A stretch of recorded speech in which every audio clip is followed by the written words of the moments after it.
Hey everybody, welcome to another episode of Chasing the Card. We got Mr. Des Thomas with us again today, and we're going to be talking with the real Slim Katy coming out of Little Rock. Katy Tilley, here she comes. Yeah. How are you I'm doing? doing great. And yourself? Good, doing well. Doing well. Great. Appreciate you being on the show. Yeah, thanks for having me. You bet. Hey, so we just kind of want to get started. Des and I were talking. He was kind of filling me in on about all your competitions and your training. What all shows did you do last year? So last year, sorry, I've never held a phone. Last year I did Battle of the Bluff in Tunica, and then I did the Arkansas show in Rogers, and then I did the Little Rock show. Oh, okay. Yeah, All so I right. had 3 Well, competitions pretty close together. yeah, that's a lot. Anymore that's a lot in one year.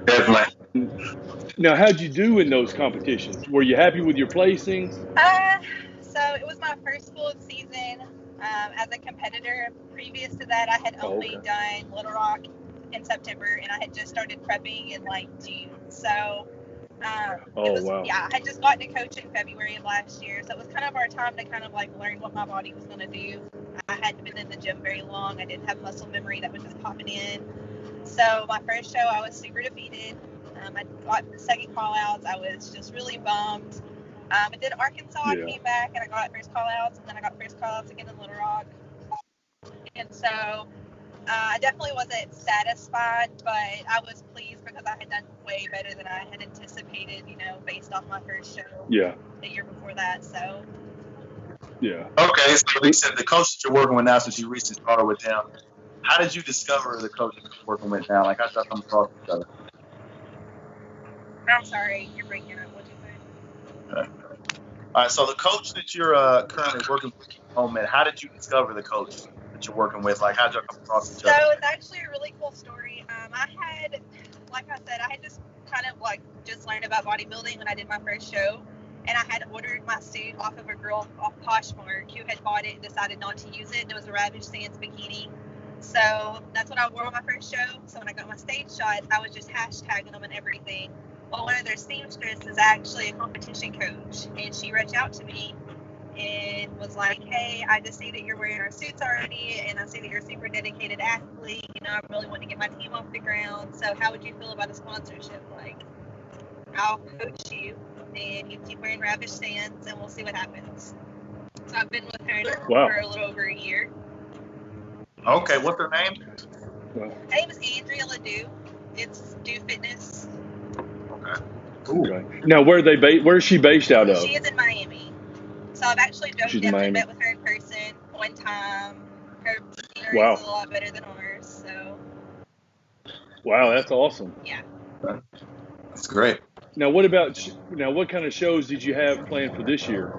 So this year I was actually supposed to be doing St. Louis this past Saturday. And I was really hoping to get nationally qualified there and kind of get to like reverse through the summer and then look at a national show at the end of the year. But plans have changed. A little bit. So, we went to a slight reverse for right now. I don't want to get my hopes like really high. I'm the kind of person, if I get my sights set on something and it don't happen, I get pretty disappointed. So I don't want to give myself another date and that fall through. So right now I'm just planning like shows could start back in 3 weeks, and I need to be ready to jump right back into prep. Oh, okay. All right. Good. So what is your main, just with competing and your class and everything, what is your main goal that you're really shooting for? Are we shooting for the card? Are we just seeing, we just doing it for and we're enjoying it, taking it step by step? Like, what are we in it for? I wanted to get nationally qualified this year. Okay. I really wanted to step on my first national stage and then be able to go into my off season with feedback. I had fantastic, I got the best feedback in Little Rock last year that I've gotten so far. I actually had a judge that reached back out to me and even gave me more constructive criticism, like trying to help me out. So I really had my sights set on getting nationally qualified in St. Louis. Yeah. Hey, what were they telling you need to work on? Definitely just being overall more lean, and then they wanted to see some more size on my upper body. So I spent this off season building my shoulders. I'm really proud of them. Okay. Yeah, like they're my favorite thing to work, but definitely just coming in leaner overall, so more conditioning. Yeah. Des and I were talking last week, and we were talking with Mary Lynch, and she's kind of going to try to cross over a little bit, maybe do a wellness division. Would you think about doing something like that, or you want to stay strictly bikini? Me and my coach had kind of talked about it. I have the lower body, I think, to cross over into wellness, Right. But I just don't really like that size and Aussie. That size just really isn't for me. I'm comfortable with the size that bikini brings. And I feel like if I really concentrate on it, a lot of bodybuilding is genetics, and I do have that smaller waist. Yep. So if I can just stay focused really on bikini and hitting it hard, I think I can bring in those proportions they want to see. Yeah. How'd you even get into bodybuilding in the first place? So I started working out with my sister because she was getting married, and I had never been into the gym. I had 2 back surgeries. I was in pretty bad physical shape. I just stopped drinking, but I lost 60 pounds, and I actually had a boss. I was working at a TV station, and my boss had been a competitor in the past. And she was like, you should just do a show and see what you think. And I was like, no, I could never get that much muscle on me, I just didn't see the vision. And she was like, Katie, you're like naturally just like a small person. You're already well built. She's like, you've lost 60 pounds. Just give it a try. So I started watching YouTube. So, well, there's a couple of things in there I want to touch on because I want to make sure I heard you right. You said you lost 60. 60, yeah. I was up to 190 pounds from alcohol. From alcohol. Yeah. So you like to party a little bit back in that time. Back in the day. Sorry, can you text my mom and tell her I'm busy? My mom keeps calling me. She probably thinks I'm in a ditch. It's fine. Yeah, that's probably not good. But, no, you didn't tell the driver. You didn't tell the driver to text your mom, did you? That's irresponsible. I do not get text driving. That's funny. Yeah. So you were with your sister. Hang on. So I'm sorry, Dad, man. I'm freaking cut you off, man. I'm sorry. Okay. So you were with your sister, and she was getting ready for a wedding. Yes. Coaxed me into the gym. I had a free membership. My job paid for it. So she got me up at 7 o'clock every morning for 4 months. But then I actually started seeing back muscles, like my upper back started like getting development, and I was like, what are those? This is fun. Oh, okay. So, that's awesome. Yeah. Good. Well, piggybacking off, since you said back, okay, so with your back, can you tell us a little bit about your back injury? Like, what went all down with that, like, and how does that affect your competitive lifestyle? So, obviously, I'm actually going to a chiropractor right now. I have chronic pain. I have to be really careful. I'm pretty limited. Like, I am genetically blessed, thank God, that I don't have to work really hard to put muscle on my lower body. It's just naturally bigger than my upper body. So I just have to spend more time conditioning it. But as far as like running and stuff, I can't. So it has to do a lot with like that memory, like your mind and your muscle connection has to be 100% all the time, because it's not just getting the most out of your workouts. It sincerely could affect your next workout if you're not, really conscientious. Like, hey, this is my weak spot, and as much as I love to do it, I want to be, big and bad and lift all these heavy weights. For me personally, this is just about rep and learning my, how far I can push it. Are you able to do squats? You can't do squats? I can do squats, but not really any back weighted squats. I can do a little bit of like front squats, but I have to be really careful. Deadlifts are pretty much out. So, and then where my injury's at, like, I think that follows me on social media, you've probably seen, like, I had a hip sprain at the beginning of like March. It's actually because it's like where my lower back's connected and where it's pulling, my hips aren't even. So, it's even affected my groin and my hips over the last 2 months. So I've seen a chiropractor twice a week for that. But, I take my coach, my chiropractor, super serious. If they tell me not to push something, I'm not going to take that risk. Oh, yeah. That's good. So how do you train your legs? Lots of banded workouts. out, so that hasn't. Oh, really, a lot of bands. Yeah. Hasn't really changed up my stuff very much for leg day.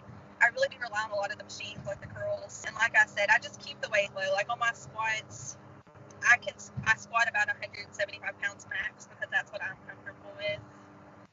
Yeah. So, but if I start feeling that pain, I just back off and go to the next workout. Yeah. Okay, so with that said, let's talk a little bit about your diet. So, how do you guys go about like your diet plan? Like, is it more so? Is it flexible? Is it strict? Is it like what's the scheme of how you go about things?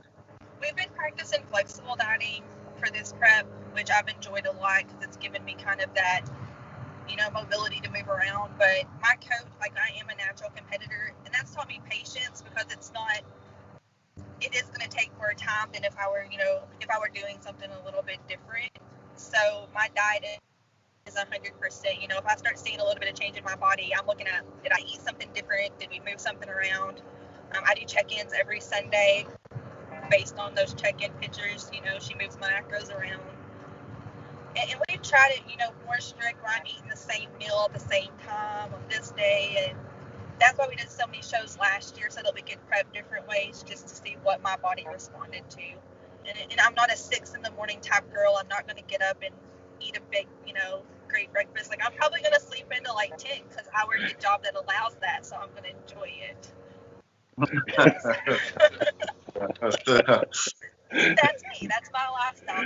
That's what works for me. But that's what I've said. That's why we did so many shows back to back last year, because I wanted to see what I could stick with. Something that was realistic for me long term. Yeah. So what's an example of how you would have a breakfast? What's your breakfast look like? Right now I'm getting, egg whites, one little egg. She's raised my calories back up since it was going to be such a long deficit. Yeah. So when I got laid off work 5 weeks ago, we just went ahead and planned like St. Louis was getting canceled, and we went ahead and started the slow reverse. So I'm up to about 2,000 calories. Oh, okay. So I do get like a real egg in the morning, still eat my oatmeal, my strawberries, of course, are my favorites.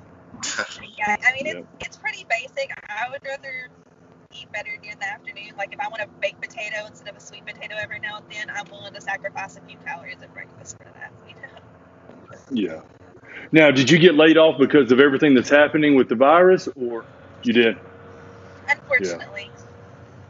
Yeah. Okay, so how with the job that you work, is it how hard is it to like say get your meals in, blend your training, and then just combine all of that in your work life along with your competitive life?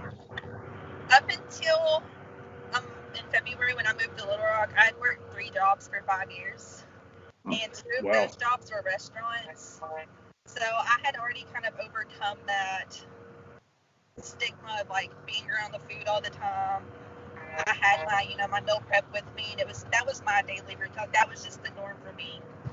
It's actually harder for me being at home all day with nothing to do to be more consistent and get my diet in than it was working, 85 hours a week and trying to maintain that, because that's what I was used to. That was what my routine was built around.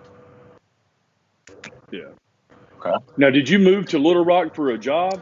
Is that what it was? Yes, I moved to Little Rock to open a new Bath and Body Works. So they're building a brand new one down here. Oh, okay. Yeah. So you're going to manage the bath? What is it? Bath and Body Works. Bath and Body Works. That was a you can tell I don't go there. That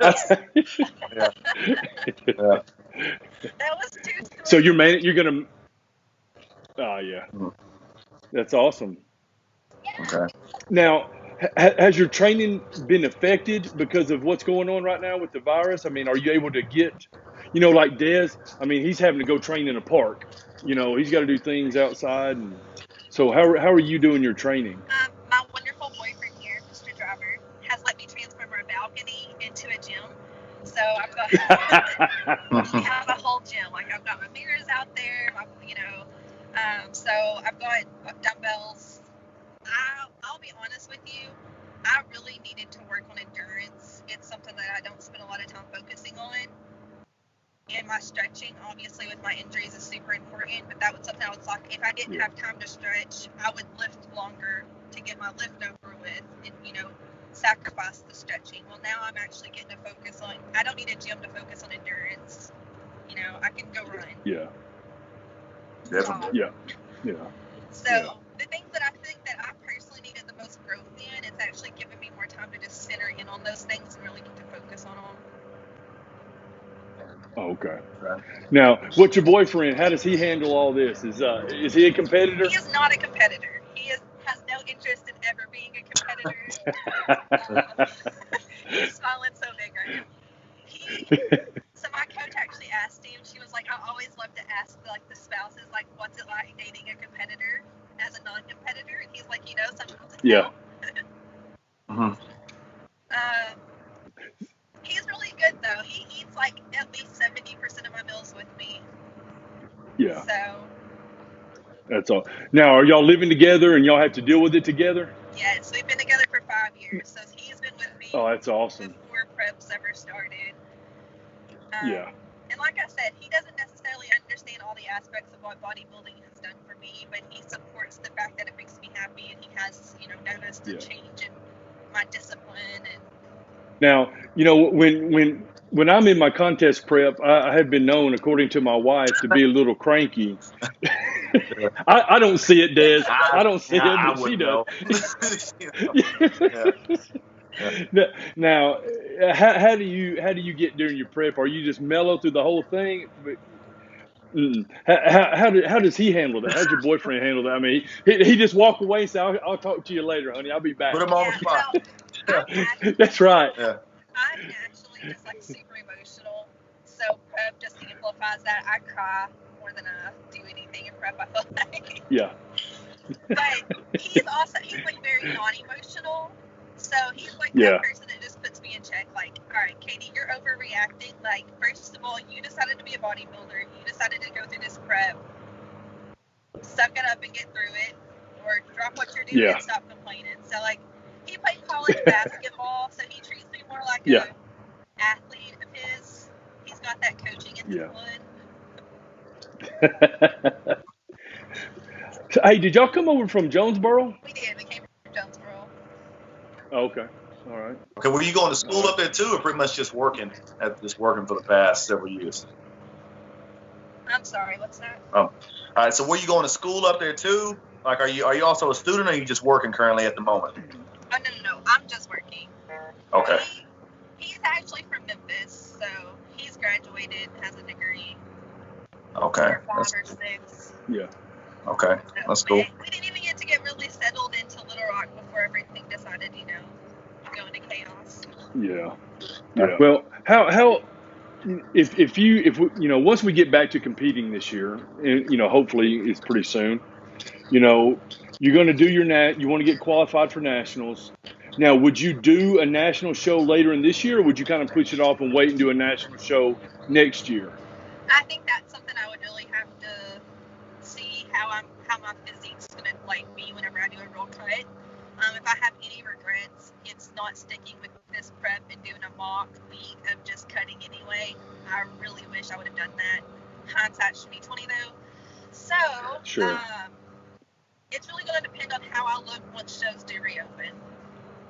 If I get up there, I feel like it was an easy first and I pulled that national qualification out, I can walk right into a national show. And if I feel like I need to wait a little bit, I probably will. Yeah. Would you look at doing a warm-up show and then a national qualifier, or are you going to go right into a national qualifier? I'm going to go straight to a national qualifier. So, now, I don't know if they've rescheduled the St. Louis show. I haven't seen the dates, to be honest with you. I think they said have you seen that? August 8th. Are you going to go back to that show then? Yes, probably. But if shows reopen and there's one before that, I will probably do that too. Oh, okay. Yeah. Okay. I'm really hoping for a show at the end of July, but if we have to wait till August, we have to wait till August.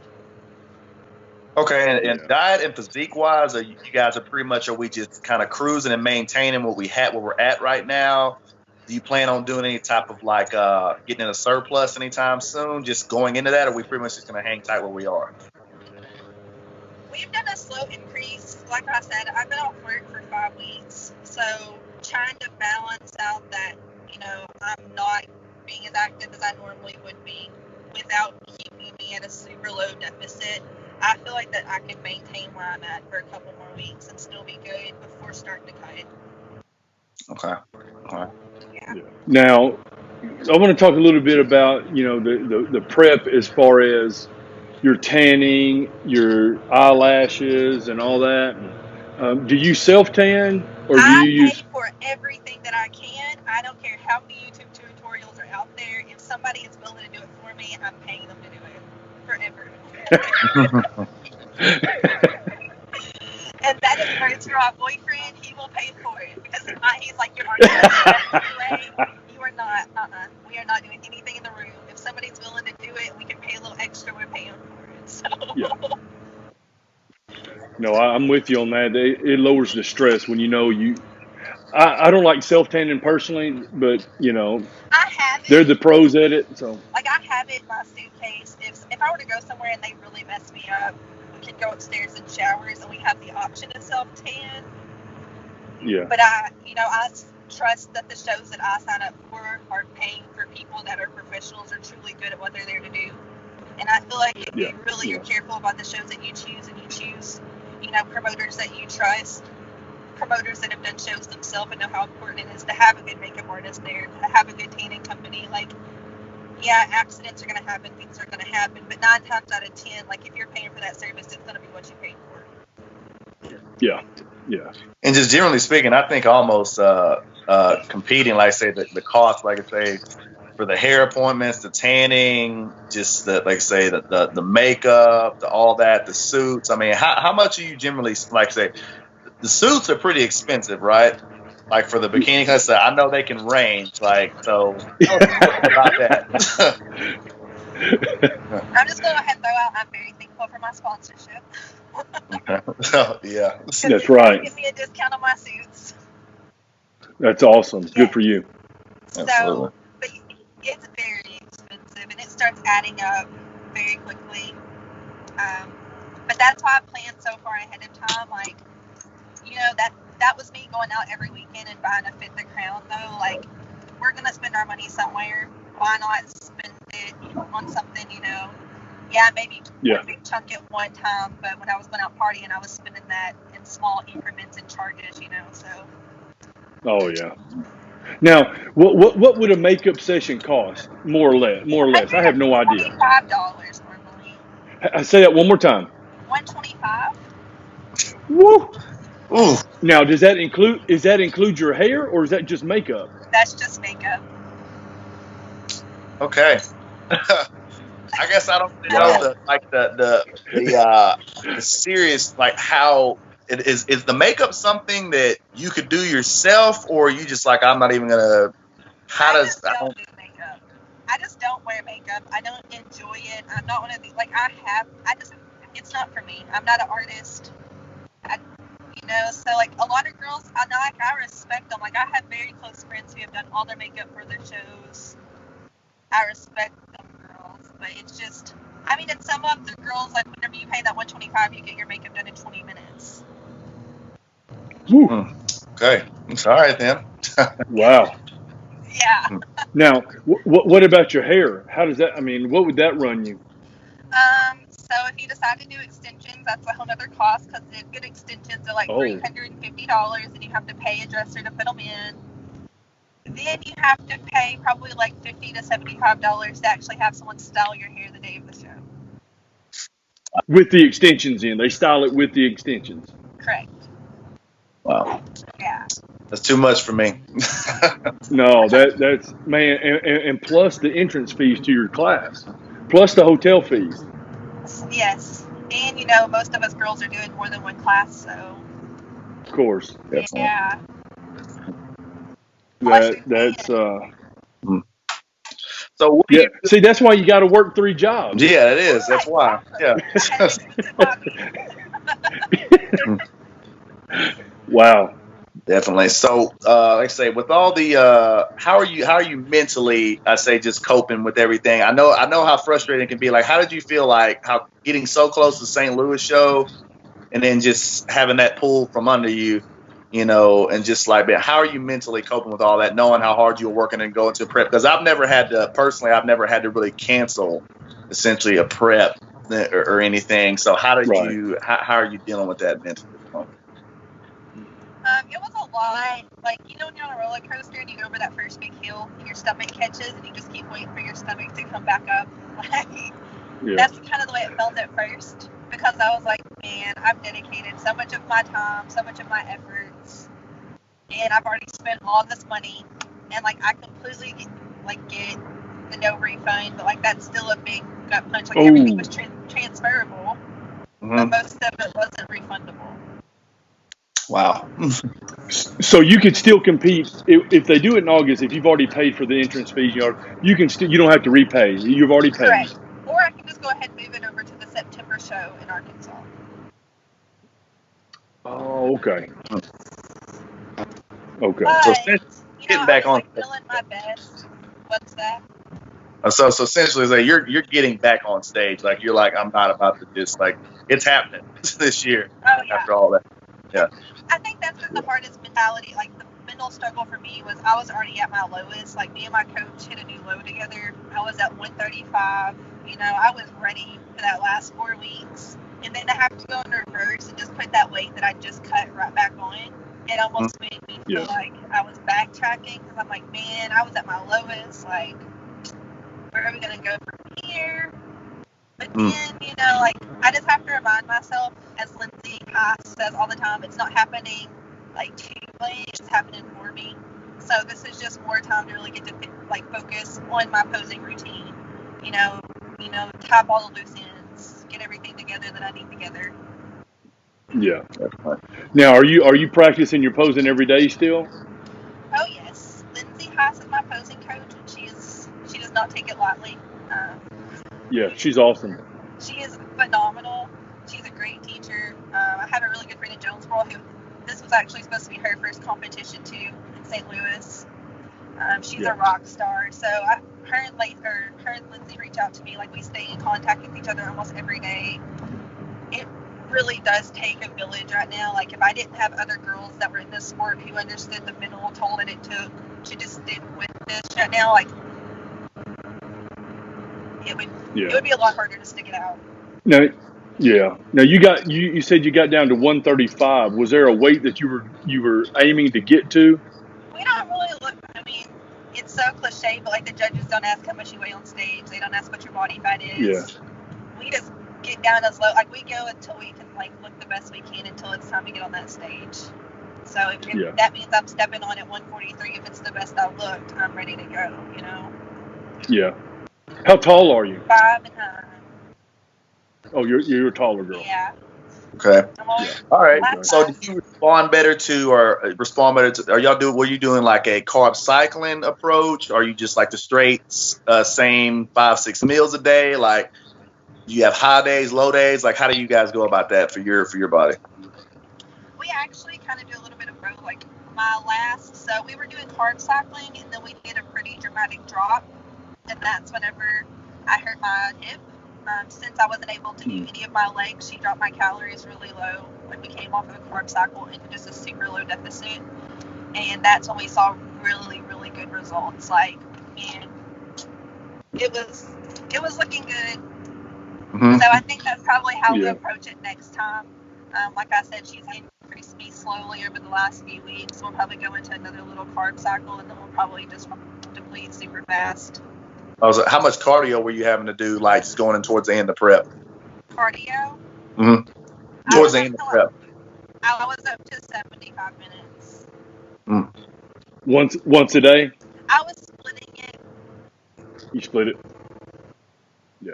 Okay. So I did 30 minutes of fasted in the morning, and then I would, in the afternoons in between jobs, knock out that other 45. Whew. Yeah. That still is, man. Those 2-a-day sessions are never fun. Definitely. No, they're tough, man. They are tough. It was good for us though, because we had just moved down here and we didn't really know anybody. So I didn't really have anything else other to do, and I was used to working so many jobs that I had this extra time. That I was like, okay, well now that extra work time is gym time. Absolutely. Yeah. So let me ask you this: when you found out, like Des brought up, 4 weeks before your show, and you were kind of crashing just a little bit. So did your boyfriend just say, "Look, freaking Katie, suck it up"? You know, he just said, "Look, just suck it up." You know, or did he? How did he handle it? How was he able to mentally handle that? Well, To he handle what you were going through? he just had told me, he was like, look, again, like, life is uncertain. This is just one of those things. Like, you've decided to do this. You can also decide to stop it, or you can just get it together and do what you need to do if you're going to continue to do it. Like, I love it. That's awesome. Yeah. I'm telling you, it's a true champion mindset. Like, last season when I came off the stage in Tunica, I was crying. I was so sad. It was the worst placing. Yeah. And I came off the stage and he was like, I was talking to people around me. I know exactly what we got to do to win next show. And I was like, give me a second to cry. And he's like, do you want to win or do you want to cry? Like,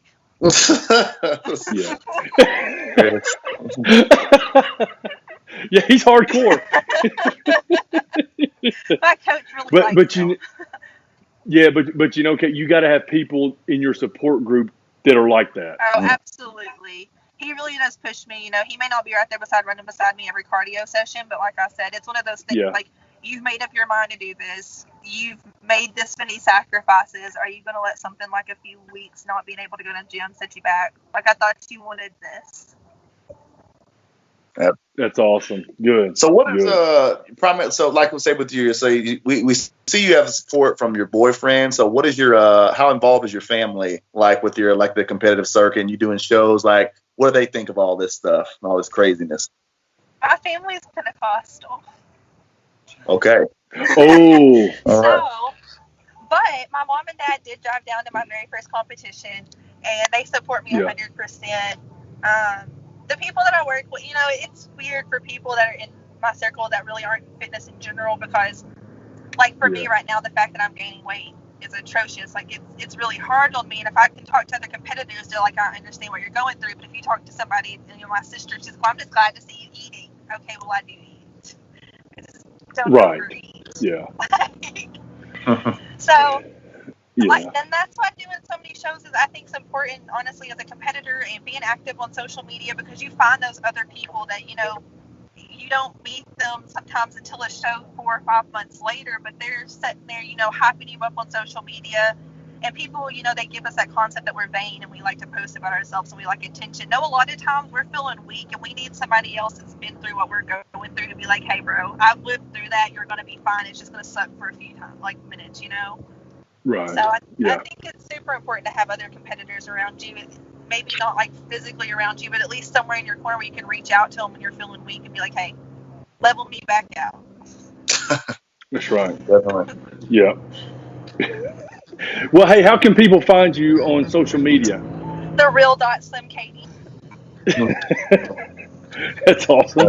That's awesome. Now, do you help people as far as lifestyle? Are you coaching lifestyle clients, or are you just mainly focused on you? I actually owned a women's only gym for a little while, but right now, just being selfish, kind of focusing on me. I'm not gonna lie. Yeah. Outside of the mental struggles of what quarantine is, I'm enjoying this downtime. It's nice just to get to be selfish every now and then. Well, that's awesome. Yeah. Well, hey, Katy, appreciate you being. I know you're trying to get to your appointment, and appreciate you being on the show today. Thanks so much for having me. It was a pleasure talking to you guys.